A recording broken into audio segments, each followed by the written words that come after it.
Hello, this is Mark Langgin with New Frontier Action. Thank you to everyone for joining us this afternoon, this Wednesday noon hour. For those that are just joining us for the first time, we go live here regularly at newfrontieraction.com/live.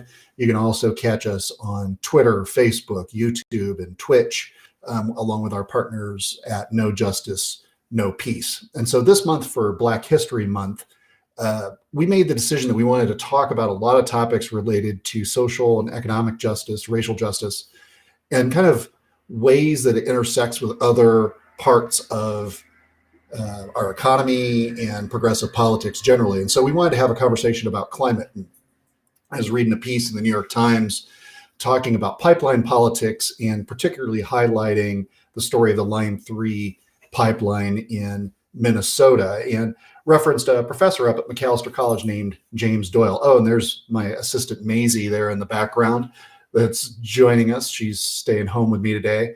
But Professor Doyle works in areas related to materials science in energy production and storage, works on issues related to the grid, and has been involved in talking and learning about what's going on with Line 3 up in Minnesota. And so we thought it'd be good to bring Professor Doyle on to join us today. And Professor Doyle, how are you doing? I'm doing well. Thank you, Mark, for inviting me. No, thank you. I'm glad you're able to join us. So for the folks that are watching at home on our various platforms, I gave a little bit of a brief intro as far as who you are and that you teach and work at Macalester, but your background is in, you work on energy storage and grid work related to climate, but tell us a little bit more about your background in the climate discussion. Sure. So, so I'm a professor of physics at Macalester College in St. Paul, Minnesota. And I specialize in both in teaching and in research and energy related topics. So I teach courses on energy, mostly focusing on renewable energy. And I do research in materials for energy, mainly solar cell materials, although I've branched out a little bit into storage materials. And then recently I've also started working in grid modeling. So how do you incorporate large amounts of solar and wind and storage, and how do you optimize that sort of thing? So that's my academic life is kind of centered around those topics. I also do some volunteer work with community-based environmental organizations, MN 350, working on their pipeline resistance team, and also with St. Paul 350, where our focus is on energy issues in St. Paul. But I should say that I am not representing either Macalester College, MN 350, or St. Paul 350 here, just representing myself. Right. No, I appreciate that. And the topic that kind of led me to reach out to you is dealing with pipelines. In Iowa, we've, had our own debates over pipelines coming across the state and bringing Bakken shale gas and oil across Iowa and some of the local control issues. But specifically, we wanted to talk about Line 3. And for folks that are just kind of getting an understanding of this issue, this has been a topic of discussion in Minnesota for a long time. It's an extension of existing pipeline infrastructure that's been there, is my understanding, but has taken on more of more volume in the discussion as a result of its connection to the tar sands issues and how it gets tied into talking with Keystone and the Dakota Access Pipeline across Iowa. So for our viewers, give a little bit of a background on Line 3 and what Enbridge Energy is wanting to accomplish and what's the status of things in Minnesota at the moment. Sure. So Line 3 is a proposal, a project. Well, I should say it's actually underway now. Construction started in December by a company, Enbridge, who is a Canadian multinational pipeline company. So the purpose of the pipeline then is to transport tar sands oil from Alberta, the Athabasca tar sands fields, to a refinery in Superior, Wisconsin. That's just across the border from Minnesota. So the pipeline then goes across the northern, basically the northern third of Minnesota. And there is an existing pipeline, Line 3, and the project has been described by Enbridge as a replacement project for the existing Line 3. The existing Line 3 is quite old. It was built in the 60s and starting to have integrity problems. So the idea is to replace that pipeline with something using modern materials and techniques. The problem is that's not really a replacement pipeline at all. It's really a brand new pipeline for a couple of reasons. First of all, it doubles the capacity of the existing pipeline. The existing pipeline is 390,000 barrels per day. This one will be 760,000 barrels per day on average, capable of going up all the way up to 915,000 barrels per day. But the other problem is that in the regulatory hearings that it was determined by the administrative law judge that oversaw the contested case that the oil flowing in the so-called replacement will actually be almost all new oil, and that the current oil that's flowing in the current Line 3, which is mostly light crude, will be rerouted to other pipelines.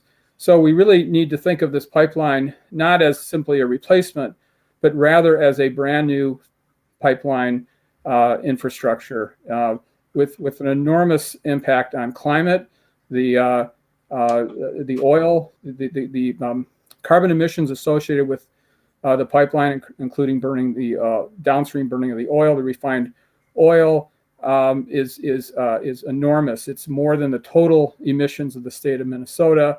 It's 5 times the state emissions of electricity. It's 5 times the state emissions of transportation. And a very often cited analog is it's equivalent to building 50 average-sized coal-fired power plants. So this is a huge, for climate, a huge impact on climate.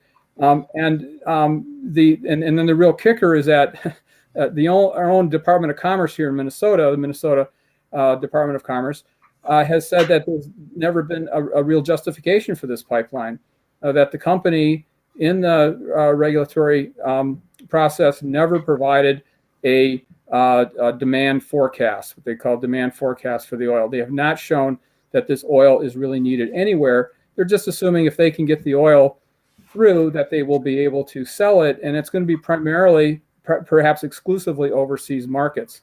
They're just seeking to expand fossil fuel use in the world, and so that's a big problem from the point of view of climate. The other thing, of course, I think a lot of people are aware of now is that this has a big impact on native populations in northern Minnesota. We have a very high population of native folks up there, and this pipeline runs through lands that were ceded back treaties in the 1800s that gave these the tribes rights to fish and hunt, and especially gather wild rice, which is very important both for their economy but as well as culturally. This pipeline, a major spill from this pipeline, would just be devastating for those very fragile ecosystems. So there's a lot of resistance up north by the Anishinaabe people up there on this. Several of the tribes have mounted lawsuits, both at the state level as well as at the federal level on the permit. So this is in addition to being a climate disaster, it really is a very much a social justice disaster, and it's just, in my view, it's just another example of where a corporation is putting profits before people.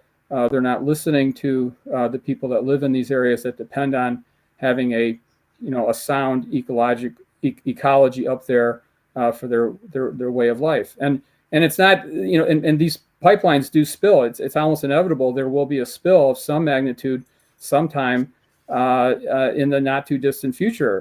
And this has been well documented. There's lots of statistics on pipeline spills, and it's just something inevitable. So, one might argue that, well, that's a risk of doing business. But again, I come back to the fact that they've never really demonstrated that there's a need for this pipeline in terms of the energy that it provides. And this is, go ahead. Oh, I was just going to say that's sort of an overview, and I can tell you where things stand right now. But go ahead. Well, and I think it's important for folks to understand too that this is oil that's being produced in Canada, that's being transported across the United States, portions, to be refined and then shipped out of the country after crossing. Minnesota, the land of 10,000 lakes. I mean, I'm a sportsman and like to fish and camp and those sorts of things. And the pipelines, my understanding, is going to cross over 200 bodies of water, the Mississippi River a couple of times, and those are resources that, if there's spills or accidents, there's really very little recovering from that. And I think the environmental justice story related to that is something that we've been seeing in the climate conversation and in the energy conversation across the country for a long time. I mean, the siting of coal-fired power plants disproportionately impacts communities of color. As far as the siting of those, the siting of our interstate system and roads and bridges has a tendency to move through lower income and communities of color disproportionately in comparison to white communities. And the impacts of climate change on our natural resources and on border communities and in coastal communities is huge. So in terms of where's the legal fight right now in Minnesota? Like, where's that stand? I mean, you mentioned a few lawsuits from some of the tribes in the northern part of the state, but where are things currently at? Yeah. So as I mentioned, the regulatory phase is over. They now have all of the permits that they need. So construction started in December. There are a number of lawsuits that are challenging various types of permits. There's permits that are granted by the Minnesota Pollution Control Agency, the MPCA, as well as permits by the Public Utilities Commission. So various aspects of those permits are being challenged at the state level, the State Court of Appeals, as well as at the federal level. The federal lawsuit is with regard to the water crossing permits. So right now, those are filed. They're under process. Probably will not be ruled on until the summer. That's the prediction. This is a long process, like 6-8 months. So that's where things pretty much stand now. I think there's maybe altogether about half a dozen of these legal challenges, maybe one or two more. The big news that happened just yesterday, in fact, we found out, unfortunately, there's been a push to have the courts grant a stay on construction. So stop construction until these legal challenges play out. And we just heard yesterday from the Minnesota Court of Appeals that they are not granting a stay for the Minnesota lawsuits. So we're waiting now to hear about whether or not there'll be a stay at granted by the federal courts. Okay. So that's kind of where things are at in terms of, we're really down to, well, two things. One is these court challenges. The other thing is that there is a strong movement to put some pressure on President Biden to stop construction, to order a federal environmental impact statement on this, and to suspend all the permits until this can be looked at, and in general, just to kind of review all of the Trump administration policies on permitting. So that's also going forward. We don't have any idea yet. We haven't heard anything from the Biden administration that I know of. I haven't heard anything anyway from them on that. But the hope there is that Biden President Biden will apply the same reasoning for canceling, Keystone XL, which he did recently. I'm sure you heard, was basically on climate impacts of it. The climate impacts of Line 3 are just as bad. So we're hoping that there'll be some movement there. So those are sort of right now, I think, in terms of, officials, the two avenues. One is to see if we can get Biden to stop it, and the other is to wait and see how the court cases play out. And so in terms of the impact on the debate over climate change and how if we were to stop a pipeline like this, to stop a pipeline project like Keystone XL, or to stop this particular pipeline project, so that deals with supply of crude that ends up refined and then shipped overseas, mostly out of country, in terms of its usages. So what sort of impact would stopping this particular pipeline have on, the delivery, how much oil is being shipped through that pipeline, and what would happen to it if they don't have a way to move it through the pipeline? Does that change the economics for Enbridge, I assume? I would assume so. Yeah, I would assume that, this would be a big financial hit. Again, I think the results of the regulatory proceedings show that the impact to Minnesota itself will be very minimal. And it's not even clear that there is a need for this pipeline even overseas, where Enbridge thinks that they're going to be shipping it, because, there's even in countries where, maybe they're thinking like China or somewhere like that, which has, very, very much growing in their energy needs. But all countries now are getting very aggressive about climate action, and looking to switch to, for example, electrified transportation and so on.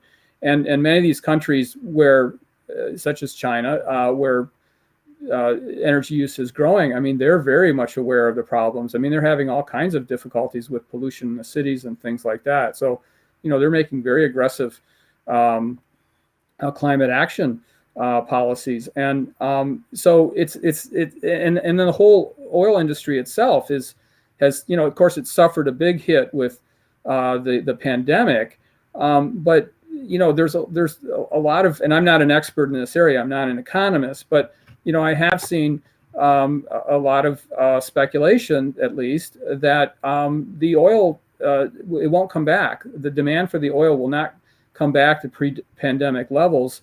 Or at least, at that level, and may even be considerably lower than that. So, there's a real question about, where this oil is going to go and be used. I assume that Enbridge has some ideas about that, and they think they can move it, but I think that's very, very debatable. So, and I would say too that I'm not, one to say that, all oil and all pipelines should be stopped tomorrow. I understand that there needs to be a transition.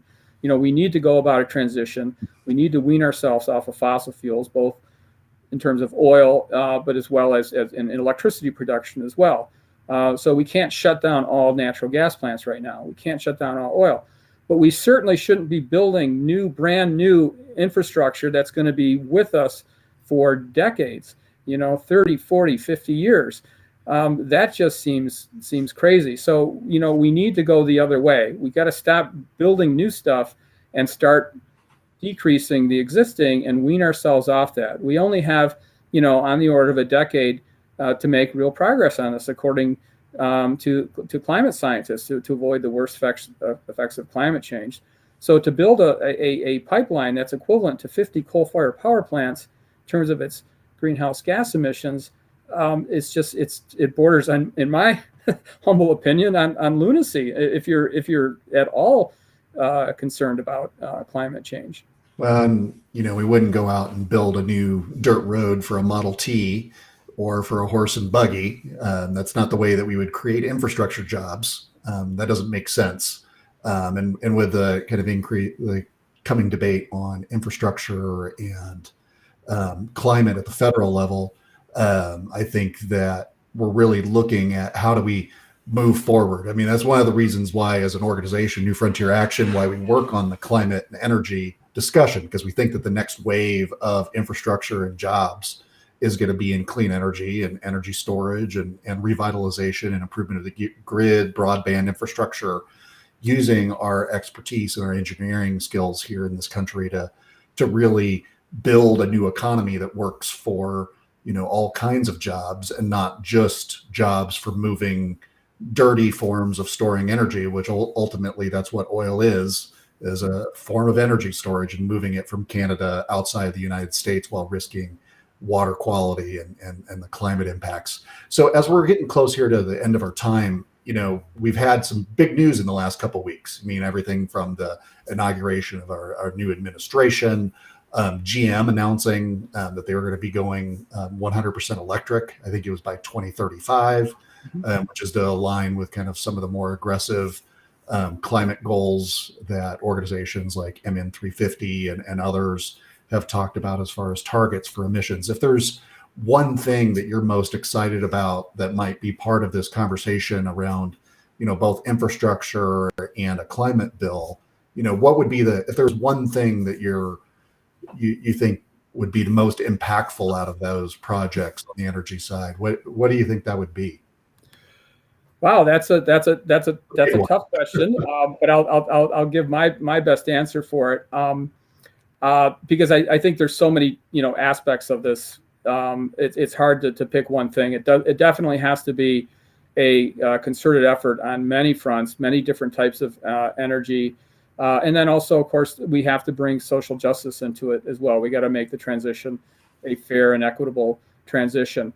I guess for me, my perspective, I'm kind of hoping to see deep electrification of our economy in terms of electric vehicles, and then also eventually in terms of heating and things like that, and then just a carbon-free grid, which I think is something that even 15 years ago just didn't seem to be within the realm of possibility. And now, not only is it a possibility, but it really is happening. There's still some issues there. The biggest one probably that I've seen is on storage, and especially long duration storage of energy. So that's the one part of the clean energy agenda that still needs some work, but we're making progress on that. And I always point out to people as they look, if we commit to doing that, if utilities would commit to say, we want to have, so much short term, so much long duration storage by this time, that's going to incentivize entrepreneurs to make these things affordable. I mean, it's already happening. I think one of the really interesting things that's happened just literally in the last couple of months, been just seeing so much on hydrogen. Whereas, a year ago, again, people were saying hydrogen, that's going to take a while because of the costs associated with, doing that in green hydrogen electrolysis and things like that. We're just not there yet. But just in the last couple of months, I've just been seeing more and more reports of companies and even countries adopting very aggressive policies to increasing and hydrogen. Hydrogen would be a great way to store energy for long-term energy, long duration storage. As long as it's created, in a green way. But you can create hydrogen by using solar and wind and splitting water, a process called electrolysis. So that to me, the next 10 years, I think. And that'll take away, with the electrification of transportation and as much as we can do with industry, and that'll take away the need for things like pipelines and oil and stuff. We can transition to an oil-free, a gas, a coal-free economy. I think we can do it. Maybe 10 years is pretty optimistic, but certainly 20 years. And Biden, also wants, as you mentioned, by 2035 to have our electricity grid carbon free. That's a very ambitious goal, but I think it also speaks to how much momentum this has now. It's just especially since the election, there's a lot of optimism, and I'm very optimistic about things now. Well, thank you. I mean, I think it's, I know that in the last couple months here is post-November that my level of hope as far as some bold action on these topics has really changed. And I'll be paying close attention to what the Biden administration does. I'll be paying close attention to what state legislatures do. around the country to kind of build a new baseline for that. So I just want to say thanks for joining us. I know I reached out to you just pretty much out of the blue, but I really appreciate you coming on and sharing your perspective on what's going on up in Minnesota. If folks are wanting to engage with any organizations in Minnesota that are doing some of this work related to Line 3 and some of this advocacy work, who would the organizations be that you would point people towards? Is there a website, Twitter account? What should they check out? Yeah. So, well, unfortunately, I'm in terms of things like Twitter, I'm very I'm not a very social media savvy person. I'm not even on Facebook yet. But I would say, well, I can just speak for the groups that I've worked with, and they're all really good. I would say that the two that I'm the most familiar with is MN350 and Sierra Club. And Sierra Club, especially on Line 3, it's just they're doing outstanding work. But and MN350 as well. MN350 has a lot of different kinds of buckets for work. You know, there's the pipeline, but there's also stuff on climate and legislative stuff and things like that. And the same with the Sierra Club. So those are probably the two of the most prominent areas where they have a lot of volunteers, people coming in and volunteering. And then there's others that I would point to. For example, Minnesota Interfaith Power and Light also does some great work. The Land Stewardship Project does some work, great work. There's a lot, I think, but I certainly, in terms of numbers, maybe MN350 and Sierra Club. But that's just sort of my impression. And there's a lot of smaller groups too that are working on very specific things, like Line 3, Northfield Against Line 3, for example. And then there's groups up north like Honor the Earth and Friends of the Headwaters. Frontline, a lot of frontline work up there, protests and things of that sort. So yeah, there's a lot of, I think if you just sort of Google whatever topic you're interested in, Minnesota, Google Minnesota Line 3, you'll see right. dozens of sites. Minnesota Clean Energy, you'll see lots of stuff there as well. Well, thank you, and I appreciate it. We're going to be posting links to a number of those organizations on Twitter and on our Facebook accounts. Thank you again for joining us. Be sure to stay warm up north, and don't hesitate to reach out if there's anything that we can do to be helpful. Thanks very much. It's a real pleasure to be with you here today, and thank you for all that you're doing. Hey, thank you. I appreciate it. Have a good day. You too. Bye-bye. So that was Professor Jim Doyle of Macalester College talking with us about Line 3 and Enbridge and climate and energy politics up in Minnesota. Really great to have him on. Make sure that if you get a chance to watch this, to share it with friends. Follow us on Facebook and Twitter at New Frontier Fund. And we'll be back tonight at 7:00 p.m. live.